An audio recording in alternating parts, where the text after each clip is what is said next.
Alexis est en terminale à Montpellier. Chaque jour, après avoir emprunté le train, il prend son vélo pour rentrer chez lui, traverse tant bien que mal Baillargues au milieu des voitures, avant de retrouver un semblant de piste cyclable.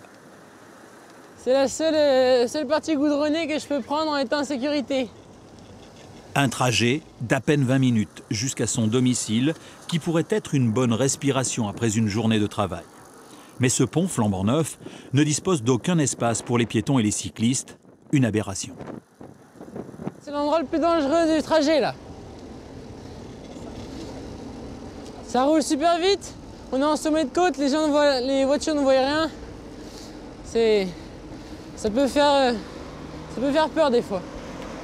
Là, les limitations ne sont pas toujours respectées. Et puis, quand tu es à vélo, une voiture qui te dépasse à même 70 à l'heure, quand toi tu es à 20 km à l'heure, c'est énorme la différence. Une piste cyclable lui changerait bien la vie. Mais ici, comme ailleurs, les usagers de la route en vélo ne sont que la 5e roue du carrosse, apparemment.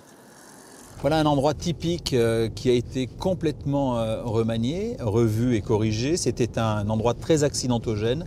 Un double rond-point a été créé, mais rien n'existe pour que les vélos et les piétons également puissent franchir cet axe en toute sécurité.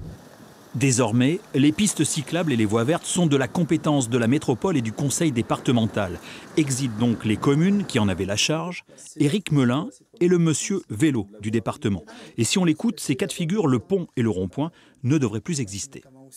C'est un réflexe qu'il faut acquérir. Il faut que les concepteurs pensent vélo dès la création d'un ouvrage d'art. C'est en tout cas une des missions aussi qui m'a été incombée, c'est-à-dire que lorsque je rencontre mes collègues concepteurs aussi, je leur dis n'oubliez pas de faire des pistes cyclables ou des voies vertes sur tous vos projets, ou alors proposer des circuits alternatifs. Le département dispose d'un budget de 3 millions d'euros par an pour les voies vertes. Avec un kilomètre de pistes cyclables à 150 000 euros minimum, pas de quoi faire des folies. Pourtant, les solutions existent comme l'aménagement d'anciennes voies ferrées.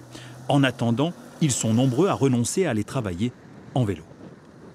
J'avais même envisagé d'acheter un vélo électrique, mais force est de constater que les routes entre les villages de l'agglomération sont des vrais coupe-gorge. Et en fait, c'est trop dangereux de naviguer en vélo sur des routes comme ça. La terre se réchauffe, mais se déplacer en vélo est toujours aussi compliqué. N'y aurait-il pas comme un paradoxe dans l'air ?